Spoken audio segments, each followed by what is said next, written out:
Because he posted before they found the bodies, before anybody knew anybody was dead.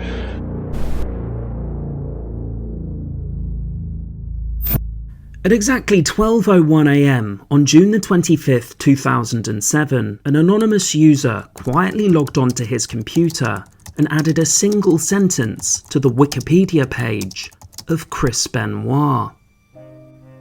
In the post, it was claimed that Benoit had missed a WWE event due to the death of his wife Nancy.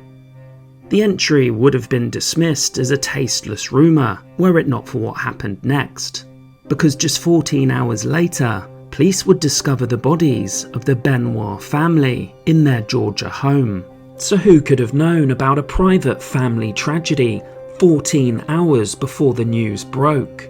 Was it a chilling coincidence, an inside leak, or something more?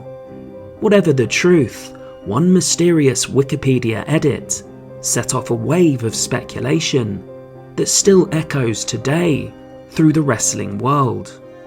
In this video, we'll break down the timeline of that infamous Wikipedia post. You'll hear what the editor told authorities in his interview and learn what detectives uncovered, including the shocking details about the location of the IP address.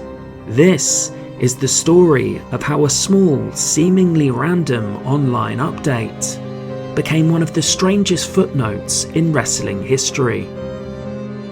As we begin, it's important to acknowledge the profound loss at the heart of this story. No person other than Benoit himself has ever been implicated, and there is no evidence of involvement from anyone else or the WWE. What follows focuses on a small footnote within a very tragic event. Our aim here is to examine the Wikipedia update, to separate myth from reality, and understand exactly what happened. Between June the 22nd and June the 24th, 2007, a tragedy unfolded in the Benoit family home. It resulted in the deaths of Chris, Nancy, and their young son Daniel. Investigators would later conclude that Chris Benoit was responsible, a revelation which rattled the wrestling world. In the days leading up to the incident, messages from Benoit's phone went unanswered, and the wrestler failed to appear at 2 scheduled live WWE events. According to the anonymous Wikipedia edit, Benoit's reason for missing the Vengeance pay-per-view was due to personal issues stemming from the death of his wife Nancy, something at the time that no one could have possibly known. When the bodies were later discovered at 2:30 PM on June the 25th, news of the Wikipedia edit quickly spread. The site's signposts later explained that the edit was quickly reverted for lack of a reliable source. But by that time, the floodgates had already opened, and the mere existence of the upload sparked a flurry of conspiracy theories. News programs latched onto the idea that an individual with inside knowledge was responsible. Armchair detectives suggested the post proved that someone else was at the scene, or that Benoit had disclosed his own horrific act. Geraldo Rivera called the coincidence wildly improbable, while other pundits hypothesized a triple homicide. Against the backdrop of a very real tragedy and a media circus eager for sensational headlines, investigators delved into the source of the edit. And it wasn't long before they discovered its exact location. A discovery that would lead to more questions than answers. As investigators confirmed the location, they could barely believe their eyes. It came from an IP address in Stamford, Connecticut, the same city as the WWE global headquarters. The discovery set off alarm bells. What began as a simple anonymous edit had suddenly become something much more serious. Taken as a whole, the timing, the wording, and now the IP address was impossible to ignore. And what had started as a strange online rumour was now being treated as a potential lead in a triple homicide. With the story gaining national attention, officers received a very unexpected call. The mysterious figure behind the Wikipedia edit had made contact, and detectives wanted to speak to him. What followed was a conversation that raised questions about how someone over 1,000 miles away appeared to know about Nancy's passing 14 hours before authorities publicly announced it.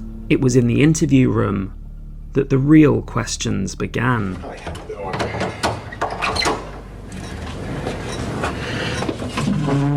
You sit over here, we're gonna videotape the interview, all right?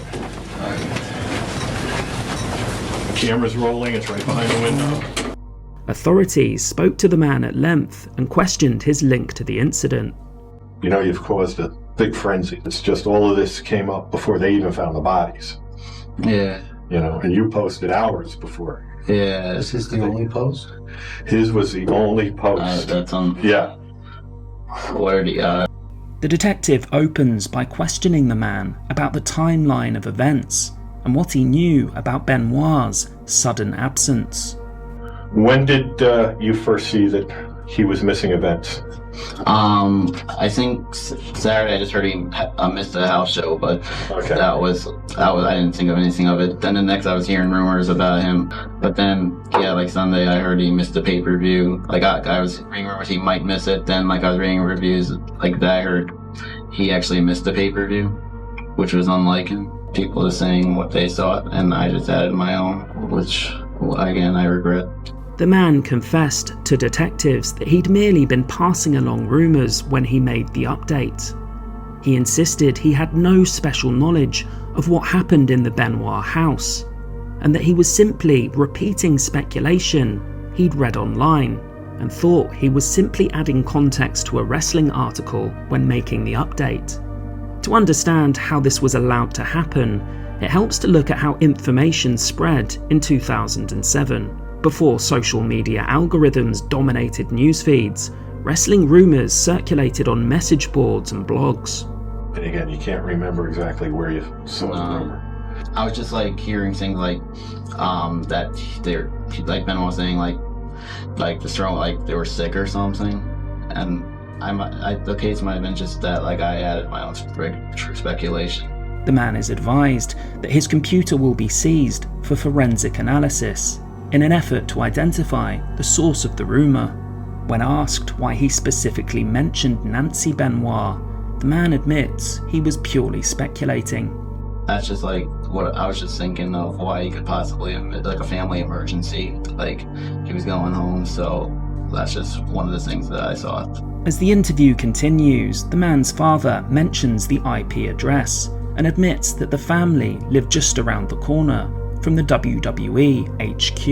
You know what, I was thinking because he's from Stanford, there might have been a concern that he had some connection. Well, to I'm sure there was some of that. You know, that's what I thought originally. And we actually, And then I talked to the, we actually live around the corner from Yeah. him. While the location of the post fueled conspiracy theories, it ultimately appears to have been nothing more than a coincidence. To be honest, this isn't the first time you've adjusted a site, has it? In the interview, the detective points to a Wikipedia page where the man had added false information about the mayor of a town. That's just a joke.